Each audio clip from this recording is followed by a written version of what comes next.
Good afternoon, and welcome to Road Trips with EVs. My name is Susan Goodwin, and this is my husband, Jack. And we're going to be talking about a trip out west.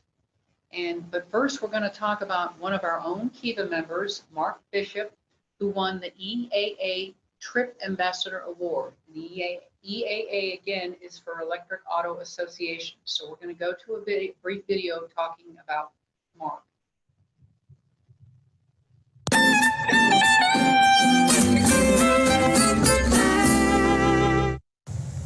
Hello, my name is Mark Bishop. I'm pleased and honored to be the recipient of the 2019 Road Trip Ambassador Award. In this past September, my wife and I celebrated our 41st wedding anniversary with an 8,000 plus mile trip around the country to visit friends, relatives, and tourist sites. Some of the sites we visited, a few were Vancouver, Canada, and we visited the island there and went down the Pacific Coast Highway through Washington, Oregon, and Northern California. And on the way, we stopped at the National Drive Electric Week event in Lincoln, Oregon, and also stopped in Beaverton, Oregon to visit my new grandnephew, 4 months old. That's my wife's highlight of the trip. He's a really cool little kid. And then we went on down to Fremont and visited the Tesla factory there and had a wonderful tour guide, terrific people around there. That place is jumping, I tell you. And we got to charge at the V3 superchargers there, and that was the first time. That was really cool. And then we went to Sparks, Nevada and looked at, observed the Gigafactory too. They wouldn't let us tour it, but boy, what it's a big place. Then we went down to Death Valley. I'd never been there before, and went to Caesar's Palace in Vegas, charged at the V3 charger there. That was neat. And went to Hoover Dam and down to Kingman, Arizona, and then to Grand Canyon. I'd never really been there before, and that's was one of my highlights of the trip, and what a special place that is. And then we went on to Sun Records recording studio in Memphis, Tennessee, the birthplace of rock and roll, and then on home. And our home here in Tennessee is all electric, and my shop has an 18 kilowatt array, and we run basically on sunshine. And we have 4 electric vehicles. The first one is this Vectric scooter that I converted to lithium batteries in 2000. I bought it in 2011 and converted it in 2013. And that's a 2000 Honda Insight that I converted to all electric. And if anybody's looking to convert a car, these things are great. I mean, they're real efficient, really light, and the spar system behind the seats is you could carry the batteries really well. It's a great car. It's a great runabout, day-to-day runabout car. And also the Model 3, that's one we took on our trip, and I love that thing. That's one of the best cars ever, I think. And my wife drives this 2014 Model S, and she loves it, and she's a great ambassador for EVs. So once again, thank you so much for the Trip Ambassador Award, and good day to everyone. Okay, so we're going to talk a little bit about the road trip that Jack and I took last May. It was an 18-day trip, May 11th to the 28th. We went out from East Tennessee all the way to Yellowstone and back. It was a rather ambitious trip. And a couple of reasons why we took it is we wanted to show that you could take an EV out west with a little bit of planning, and anybody could do it basically with an EV. So we decided, after we both had bought Model 3 Teslas, mine was in May of 2018, Jack's was in November of 2018. When you become a Tesla family, what happens is you get a Tesla referral number, and Jack got his using my Tesla referral number, so you get a freebie. And at the time, he got 6 months of free supercharging. And so it was like road trip. So we decided in May of last year, if we didn't use it, we would lose it after May. So we decided to do it then. and off we went to Yellowstone. Now, the only thing is we had to pay $5 for charging the whole trip. That's it. And that was because we didn't have a supercharger, a Tesla supercharger. So we went to Denver, Rocky Mountain National Park, Grand Teton, Yellowstone, Black Hills, Badlands National Park, and then stopped for some R&R at my daughter's near Cincinnati, Ohio. Now, during the trip, there were certain things that we wanted to record data of, and they consisted of distance that we traveled between charging, the state of charge at each stop, how long it took to charge during our stop, how much energy we used, and the price of gas. We also included weather conditions. If you had extreme conditions, very cold, rainy, that could affect your mileage.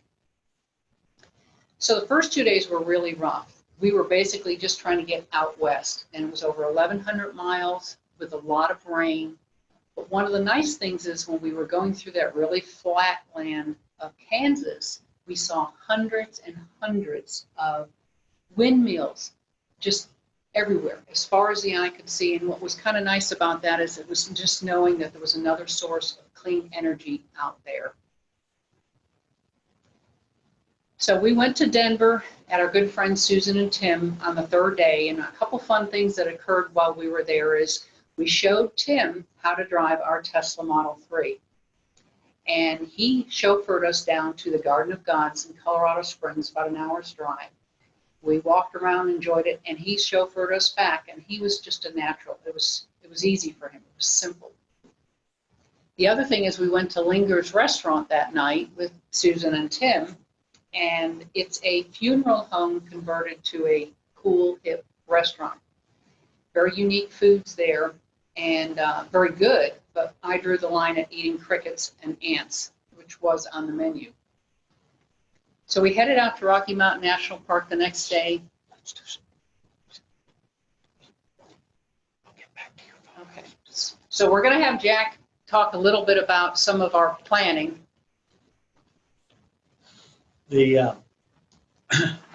Okay, so what I need to do, Sarah, could you bring up the PowerPoint presentation part 1, please?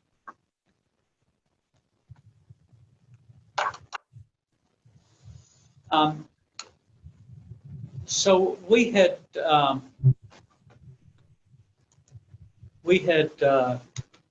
taken a few day trips from time to time in our car where we had to recharge. We had never traveled long distances and weren't sure about simple questions like how far we would go on a typical day before we'd cash in for the night.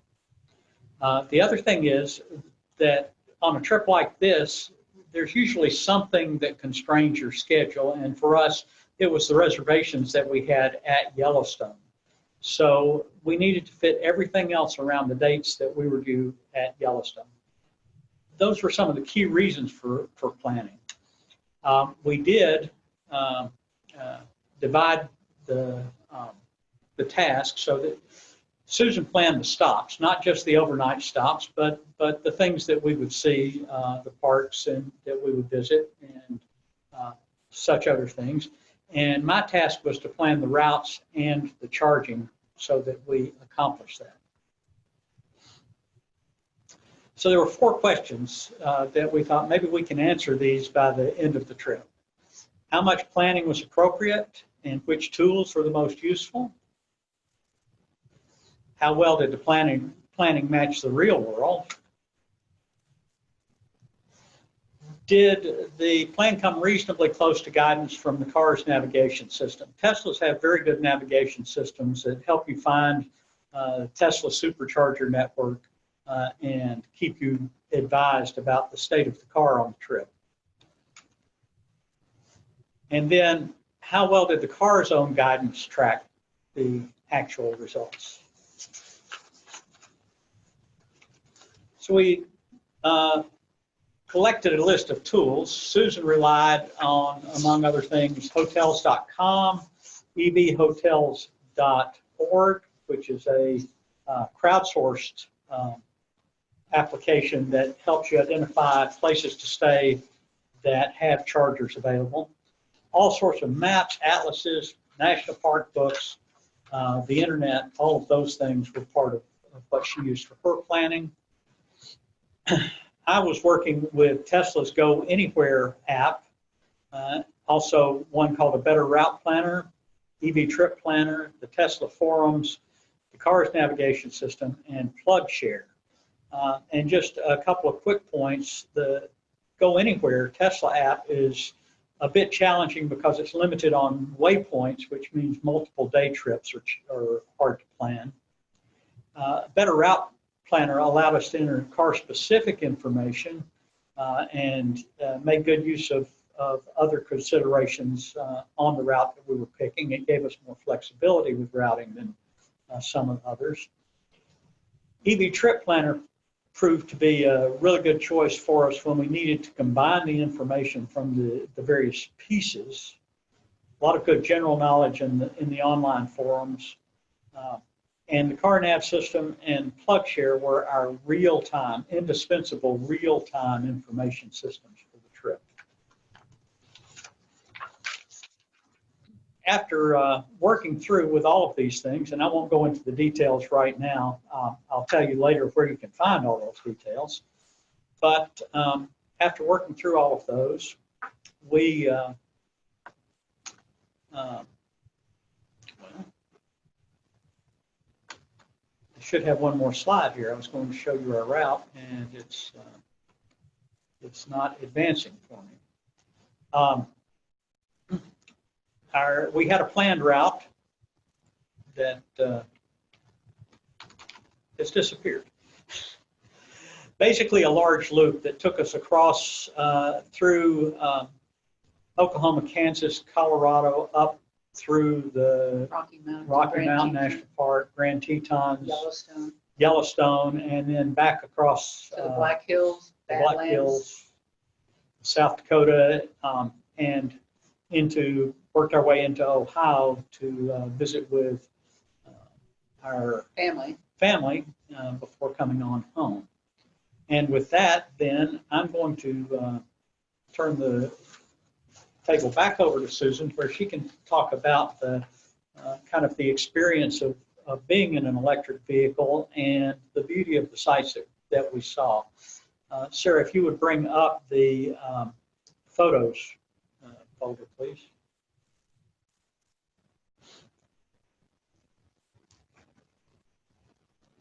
Well, we had gone to Rocky Mountain National Park, and we were limited in where we could go because the Trail Ridge Road, which is the main road that takes you through Rocky Mountain National Park, was still closed for the winter, even though it was mid-May due to snow.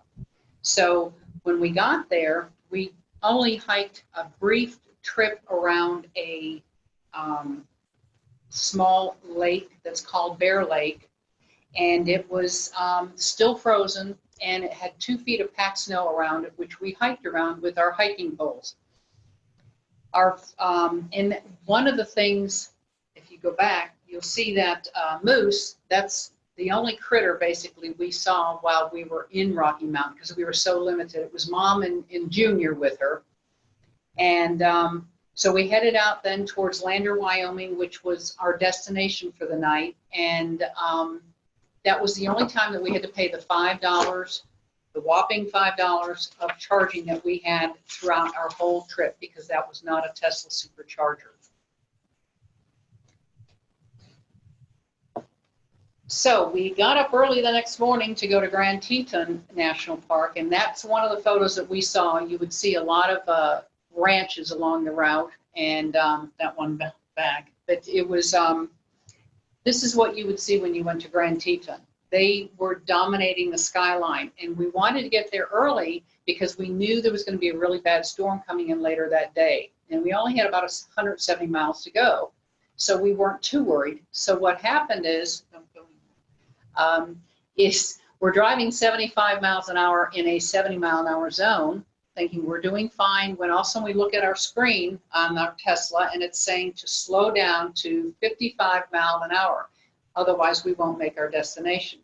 So we start slowing down, and We get to a point where we're going between 50 and 55 miles an hour, and everyone's bombing by us 80 miles an hour, and we're limping along. We finally got to our location in Jackson, Wyoming, for where the superchargers are for us to charge at 19 miles left on our battery. So talking about what people say about range anxiety, that was a bit scary. So, but we were wondering, well, what happened? We had planned this route. We figured we needed a certain amount, not only for the mileage, but for the cold. We knew we were going to be experiencing a lot of really cold weather out west. But the one thing we had not taken into consideration was the fact of altitude change. And we had gone 4,000 feet ascent going from Lander to the Grand Tetons that we had not taken into account for, hence us getting there with only 19 miles left. But as you can see, what I had mentioned earlier, the weather was going to be changing, and it was already starting to come in. And the weather out there is really very different. And we experienced snow, sleet, rain, fog, and heavy winds in some areas pretty much any day. And most of them was 5, 10, 30 minutes, and then boom, you'd have the rain, you'd have the fog, you'd have the wind or whatever, and then it would disappear and you could go about your business for the day.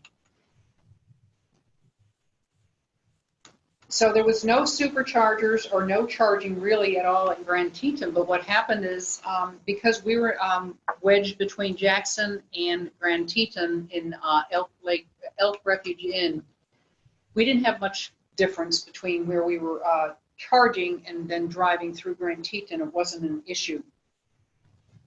And this is in Yellowstone National Park. This shot, it was a reflection of some of the, in one of the thermal pools. So Yellowstone is a lot larger than Grand Teton. And so we had a couple nights in the southern part in the Old Faithful area, and we had a couple nights up in the Mammoth Hot Springs area. And what was nice is both locations had destination chargers, 2 destination chargers at each point. Both of them were free, which made it nice. We didn't have to pay. So you kind of like your cell phone, you plug in at night and you forget about it. When we were up at Mammoth Hot Springs, we had gone out to Lamar Valley, which is known for its animals. And what would happen is we decided when we came back we were going to charge and get a bite to eat at the dining room at the Mammoth Hot Springs before we headed out of Yellowstone National Park. And when we went over there to charge at the destination charger, what happened is we were iced. And ice in electric vehicle language is an internal combustion engine, not something that's frozen over. Someone that had an internal combustion engine had parked where the electric vehicle sites are supposed to be able to charge. So we couldn't charge, but it wasn't a big deal. We had enough charge on our battery. So then we headed out of Yellowstone National Park, and we headed towards Chico Hot Springs in Prairie, Montana. Now this photo that's up is kind of funny. We were seated for dinner at Chico Hot Springs that night, and we were by a window that overlooked a small courtyard. And I kept seeing people climbing in and out of a window. So I finally took a picture with my cell phone, and this guy tapped on the glass, and she kind of grinned at me. And I asked our server, Riley, why are people climbing in and out of a window out there? And she laughed and said, well, they're renovating our lobby, and nobody can walk on the floor there till the next day or two because the floor is up. So hence people climbing in and out of the windows that we were seeing while we were eating dinner there at Chico. Now, one of the things that we experienced at Chico was I had thought we had the correct charger for our car. And what happened is what we had as an adapter and what they had for plug-in were 2 different things. Jack, do you want to mention what they are? All of these adapters have rather strange names, but basically the one on the left, what they had in their maintenance building, is the sort of thing that would accommodate a 220 volt electric clothes dryer. The one that we wanted and that we had asked about, in fact, is one that sometimes will match a clothes dryer plug at 240 volts and sometimes won't. And that was the adapter that we had with the car. When we saw that there was a mismatch, well, our choice was to use the adapter on the right. And if that plug looks familiar, it plugs into any 110 or 120 wall outlet. Right. So we just plugged into a wall unit outside at the maintenance shop, and we gained maybe 20 miles overnight, which was fine. We were still good.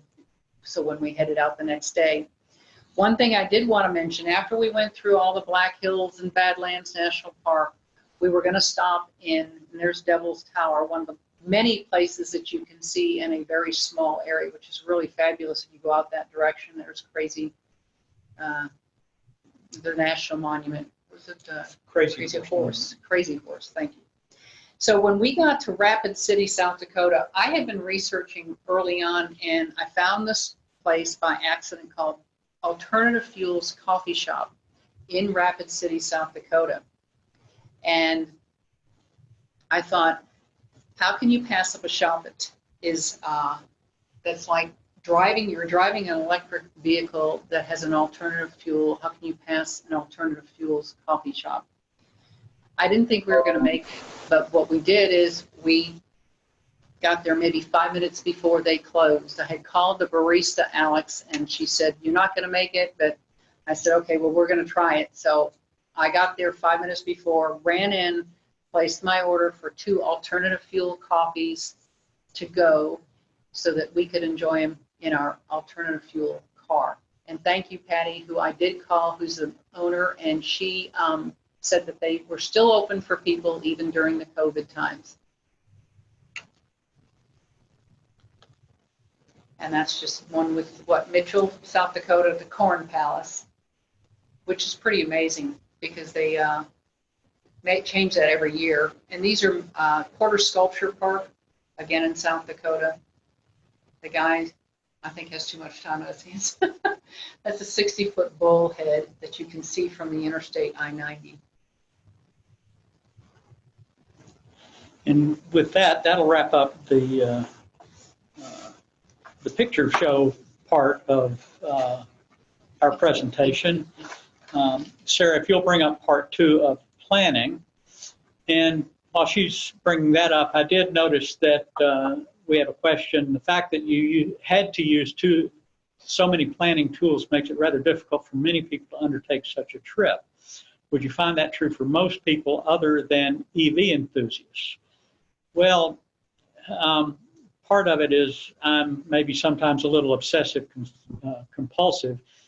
We took another trip about 6 months after the trip out to Yellowstone. We took a trip up into southern Canada, across and down through the Finger Lakes region of New York, and we did no planning at all other than our reservations in New York. Something I did want to mention is that to me, part of the journey for a trip is the preparing and the research. Now, some people don't like that, so it just depends, because I like more bang for your buck, which you need to research it in order to have more bang for your buck. So it kind of depends on what you want to do. If you want to go willy-nilly and just wing it, that's fine too. It just needs to be, you need to be aware, particularly if you're out west and there's larger distances of driving without towns there, you do need to pay more attention, particularly if you don't have a long-range battery like we do, which is about 315 miles of range. Well, I'll touch on that a little bit again here in the second part of the planning, the one where we try to check against reality. Another question that's here, I'll go ahead and answer now. Did you encounter any wait times for a supercharger on your trip? No. Absolutely, we did not. No. Part of that was a kind of fortunate realization. When we left Knoxville headed west, our in-car navigation system was suggesting that we stop at Cookeville, Tennessee, which is only 100 miles down the road, and put on a little bit of a charge, which didn't make a lot of sense to us because we knew we could get to Brentwood, Tennessee, to Nashville on the charge that we had to start with. But as we're driving toward Cookeville, I did remember that the Brentwood chargers are always backed up with people waiting. and there are limitations on how much charge you can put on before you go on down the road. So we stopped in Cookeville for about 15 or 20 minutes, got back on the road, and completely bypassed the charger in Nashville. So that means the navigation system is smarter than us. And from there on, we tried to be aware when our plan would have placed us at a supercharger station that might be busier than we wanted. We continued on if we could to the next. So we did not have any wait times on our trip. So what I want to do now is to just do a very brief, quick look of how the plan and the reality sort of compared. As Susan mentioned, we were keeping a lot of data, a lot of information so that we could do a comparison. And I'm just going to show you a little bit of a comparison on that section of the trip around Lander, Wyoming. That was the one time that we had some sense of range anxiety. We left the interstate at Rawlins, Wyoming, with a full charge, 303 miles on the car, planning to drive to Lander, where we would spend the night. We knew that there was a level 2 charger in Lander, and our estimates to that point said if you put about 30 miles on the car, you'll have more than enough to get to Jackson. But if you try to get to Jackson with without the charge, you're going to have some worries. So we got into Lander kind of late, and I spent an hour at the charger in Lander, put that 30 miles on the car, and we thought leaving Lander with this, you see a state of charge of 201 miles on departure from Lander should be more than enough to drive the 160 plus miles to Jackson, Wyoming. And that's when we started having the experience Susan told you of, where the car kept saying, slow down. That was from Lander to Jackson, Wyoming. Yes, from Lander to Jackson. Slow down, slow down. Well, when you look at one thing that distinguishes these two stretches of road, you know, there's not a lot of difference in distance. Rawlins is actually at a higher elevation than Lander. In driving from Rawlins to Lander, we went up 4,600 feet and came down 5,900 feet. Of course, we gained a little energy back coming downhill. But going to Jackson, we went up 9,452 feet from Lander up to a major pass in the Rockies. And then we came back down another 8,684 feet. Now, that's not a continuous climb, either up or down. It's really, from Lander, we gained about 4,000 net feet. But that's the overall up and down in the course of those miles. And it's the difference in those ups and downs, and the fact that when we were up at that 9,000 foot pass in Wyoming, the temperatures were in the 30s instead of the 70s, that really contributed to the more extensive energy use than we had expected. We did have a backup plan. We knew there was a level 2 charger at a gas station in Grand Teton National Park. And so we were prepared to go to that service station. We got there and discovered it didn't open for the season until the next day. And there was nobody there that was willing to let us plug up for. So we also had to drive a little farther out of the way to that, and then we found out we couldn't use it. So that's kind of our range anxiety experience. And my computer is not quite. There we go. So we'll go back to the 4 questions that we asked earlier. How much planning is appropriate and which tools are most important? As I had mentioned in response to that question, it kind of depends on how much planning makes you comfortable. For us, for a first major road trip, more planning made us more comfortable. I did mention that there's more data and more graphs. We did a blog after the trip, and our friends with the East Tennessee Clean Fuels Coalition were kind enough to get that blog posted on a website that I'm going to give you here in just a little bit. The second question, how well did the planning match real-world performance? Well, the EV Trip Planner, which is an excellent tool, favored shorter charging stops with lower state of charge when you leave the charging station. And that's kind of a trade-off. When you get to the next stop, you'll have a lower state of charge there. Our comfort level favored longer stops and leaving with a higher state of charge. So in that sense, the planning worked well, but we probably would have, we chose to deviate from the planning in some ways.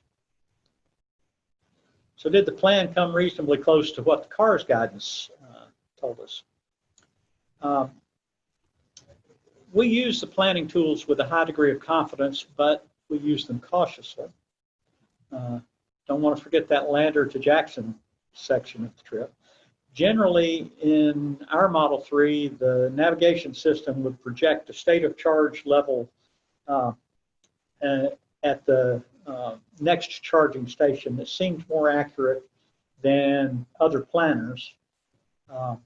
So we kind of relied on that. The other thing about the CARS navigation system with Tesla, and probably with some other EVs, I couldn't say absolutely for sure, but with Tesla, if the car knows that your navigation is taking you to the next charging station, it's going to make sure the battery is at the right temperature and conditions to charge most effectively.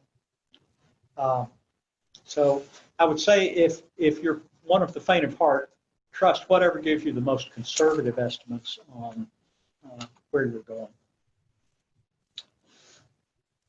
And then the fourth question was, how well did the CARS own system, there we go, how well did the CARS own system track actual results? We used it all the time, the CARS system and PlugShare when on the road. With those two, you can go anywhere without any fear. Well, PlugShare is a fabulous app, and it's almost mandatory to have once you get an EV. And it's quite accurate anywhere in the country. In fact, in Independence, Missouri, the Tesla's navigation took us to one location looking for superchargers. There was nothing there. PlugShare took us to the Tesla supercharger. So we always, after that, we always just checked them against each other before getting off the highway. We highly recommend EV Trip Planner, the Better Route Planner, and car navigation, and PlugShare. While we were on this trip, we collected a set of daily discoveries, which I'm in one room and the computer's in another room, and it doesn't always change slides. There we go, daily discoveries. So the first one is test your planning, get to know what your planning is trying to tell you before you get out on the road. And especially if you're going to try to collect data, you want to make sure that your collection methodology makes sense. I mentioned earlier, choose rural fast chargers over metropolitan fast chargers to avoid any questions or concerns with crowds. The PlugShare check-ins are priceless. People, when they visit a charger, if they're using the PlugShare app, they go in and they note when they're there, how well the things charging, what kind of charging speeds they're getting, if a unit is broken or slow. Or if it's taken up, so that we know there's how many are left. So we know that even in advance, how many are open for charging when we get there. And quite often there's shopping or places to eat near the charging stations, and PlugShare can give you recommendations. The users of PlugShare will give you recommendations on that. So we encourage you to. Well, and one of these things that someone asked me this the other day is, are they safe where the chargers are? Most of them not only are safe and secure, but there's outlet malls, there's hotels, there's there could be at grocery stores, restaurants. So there's always something to do if you don't, to go to the restroom, get a bite to eat. But if you don't want to do that, you can just sit in your car and play with your phone or play on the screen if you've got one of the Teslas. The next daily discovery we want to thank our friends at Chico Hot Springs for, and that's if you're checking on charging at resorts, ask for a photo of their charger plug. That way you can at least make sure that you've got the right adapter if you should need one. And then the last of these, long trips equal dirty cars, which is pretty obvious, but at home we use a 2-bucket system for washing our cars. One bucket has a no-rinse cleaner that's diluted in water, and the other just has rinse water and then sponges and towels. And if you have a couple of buckets and some no-rinse cleaner and sponges and towels, you can wash your car in the 20 or 30 minutes it takes to pick up a charge. So something else to keep you in. And one thing, we did not put this picture up. I had written on Jack's Tesla when we got to the Badlands. The car was filthy at that point, and I had written on it, "Wash me." And I had gone around and done a panoramic of it with the camera. It was filthy, and it needed to be washed twice when we got home. So I want to hit just a couple of points to summarize, and then we'll skip right on into the Q&A. First, long country trips aren't things to be afraid of. A little bit of planning and some flexibility will take you where you want to go. The second is, don't assume that because we were in a Tesla with a long-range battery that means more than it does. We weren't driving 300 miles between charges. We were driving 150 to 200 miles between charging. There are plenty of fast chargers out there and level 2 chargers all over the place. So most any modern EV with range above 200 miles can be very comfortable on a long road trip. Well, and one of the things, Jack, is when you stop at shorter times, if you're more mature in age, it's a good thing to help to take potty breaks, but also stretch your legs. But if you need less of a charge, it takes less time to charge it too. We, in addition to that, we found that we were not as tired at the end of the day as we would be driving the same distance in our old conventional vehicles. I can't for sure attribute that to the breaks that we were taking when we were charging, but I think that was the biggest part of it. And then last, even just a little bit of time on a wall outlet will make you feel better. Wrapping up some numbers, so we were on the road for 18 days, nearly 5,300 miles. We used 1,540 kilowatt hours of energy. Our estimated energy cost, if we had been paying for it, was about $180, but our out-of-pocket, because we had that 6-month free charging, was only $5. Based on the average price of gasoline at the places where we stopped to charge, the estimated cost, if we had been driving an ICE vehicle, would have been just over $480. Estimated energy savings for the trip of nearly $300.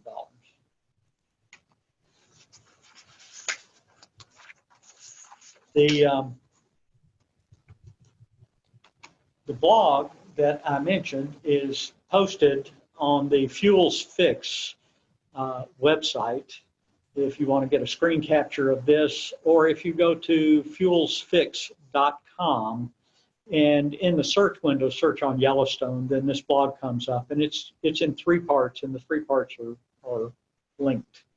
So if you get to one part, you can find the others.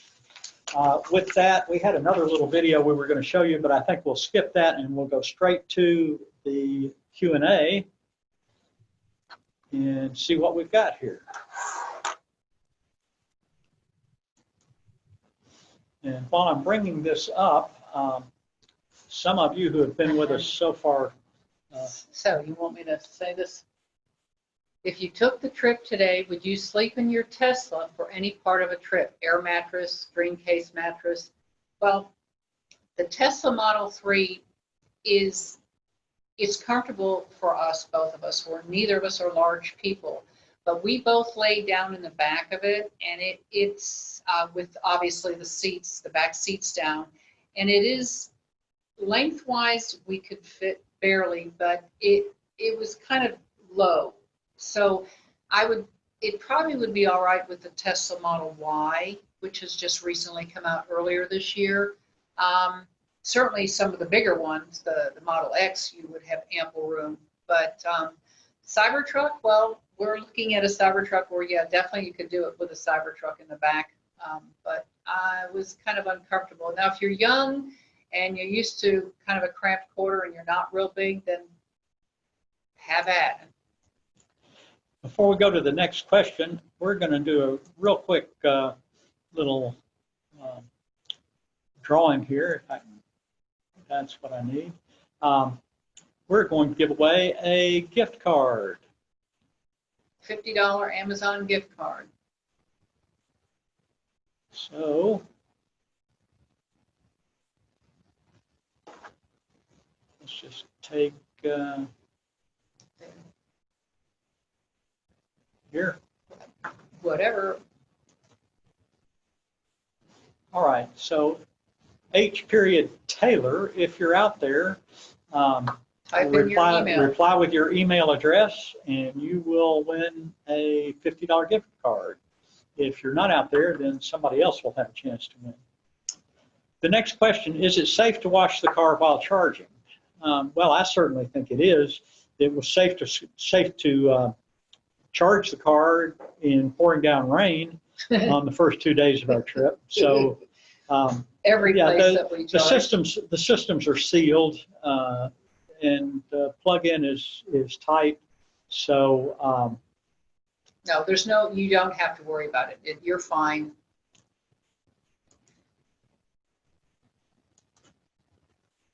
And thank you for responding on the email. We'll get that card out to you. H. Taylor. Please comment about if your EV is not a Tesla. Example, you have a Bolt with less mileage. You can do this, but yes, you do have to plan it, and it depends on where you're going. Like we said, when we went out west, we planned considerably more, partly because it was our first really long road trip with an EV, but secondly, because out west, sometimes towns are further apart. So if you're not going out west, if you're in the east or in an urban area, you certainly are going from one urban area to another without huge distances in between. It shouldn't be a problem at all. It depends on what your Bolt's mileage battery is, the range that you have. You can still plan it when you're going out west. You just may have to stop a little bit sooner. But like Jack had said, we didn't go huge distances. We went and go 150, maybe 200 miles. And even then, there were some, for Tesla superchargers, we didn't go to every single one. We'd actually pass some because they had a number of them in certain areas. Now, for charging for a Bolt, you would have to check and see, and PlugShare would be a good example. When you download that app, it could tell you where you could charge. Next question, did you ever use any KOA type campgrounds? Campgrounds have 240 volt outlets. Would that work? It most definitely would work. And we were aware of that, particularly when we were up in areas like Yellowstone and Chico Hot Springs, and around Lander, Wyoming, for that matter. I had checked on locations of campgrounds using PlugShare, actually, that might have those 240 volt outlets. From talking with people who have used campgrounds, the experience varies on yes, you're welcome and plug right up and no charge, to, well, if you want to rent that space for the night, so Even if you needed it just for an hour, you would still have to pay for that night. So that Right. is something you would have to check with these campground owners as to how they work those out for people that are EV owners. we have heard that at least one individual's had more experience or more luck if he just shows up and asks than if he calls in advance. It's not something we've tried, but we do know it's available if it's really, really needed. And if I really, really needed it, I would rent that spot for the night. It certainly would be worth it. And get a full charge. Well, and one of the things I think a lot of people aren't aware of, unless you really start researching, is that there are becoming more and more chargers out there, not just for Teslas, but for any EVs. They're becoming more and more common, and as EVs get out there, more and more and more and more people buy them. That sends the message that they need more charging stations. With that, we seem to have answered all the questions that we have posted.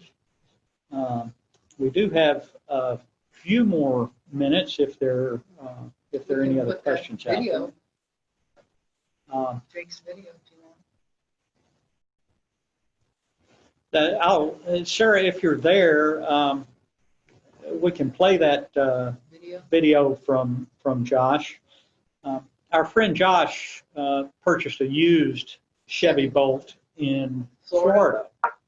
And we got a quick video, if we can get it up, of Josh talking about picking the car up and returning to East Tennessee without doing any planning whatsoever for the return drive. Here we go. Hello, my name's Josh. This is my 2017 Chevy Bolt. I purchased this thing used about a year and a half ago, somewhere in that. On the road trip back from Florida, it was an interesting trip, mostly because I didn't realize how it was going to go. I just kind of went for it, would put my both feet in and jumping into it. So getting there, I actually flew down there, picked up the car, and then just started getting onto different websites like PlugShare to find out where the nearest places to charge were, and then just slowly moving my way up and not really having a route, just kind of going charger to charger, charging up to 100% and keep going. Looking back at that, I don't know why I did it, because there's better ways to do it, but it's what I knew at the time, so that's what I did. There you go. Anything is possible. And when you live in the areas that are more urban or more like an East Coast or even the West Coast, there's a lot more chargers. It's the Midwest and some areas out west, not like so much California, Oregon, and Washington, but more like Wyoming. Those areas that are much wider, spread out, that don't have chargers and towns on top of each other. But over time, those chargers are starting to get there. And it's not just when more people buy electric vehicles, but when these communities start realizing, oh, people are coming and charging here. Well, what they're doing when they charge there, sometimes they're staying overnight, sometimes they're eating at restaurants, sometimes they're going to tourist attractions. So it's like newsflash. One of the things we noticed when we were doing our trip, you could find them all along I-90 in South Dakota. And there were all these different things. There's Wall Drug, there's Mitchell's in South Dakota where the Corn Palace is, there's Rapid City, South Dakota. At the far end, there's Sioux Falls. They all have tourist attractions or places to go to. But when you looked up in North Dakota, I think it's I-94, there was nothing. There was nothing up there. So we couldn't go up that route And so it forced us to come further south, which was fine because there was a lot of different attractions to go to and a lot of places we could stop and just stretch our legs and enjoy whatever. But what's happening is these communities that don't have them are starting to realize we're losing a lot of revenue. So the last I heard that I-94 up in the North Dakota corridor is working at trying to get chargers so that the people that have EVs will come up to their neck of the woods and spend money up there for hotels, or restaurants, or tourist attractions. Thanks for joining us.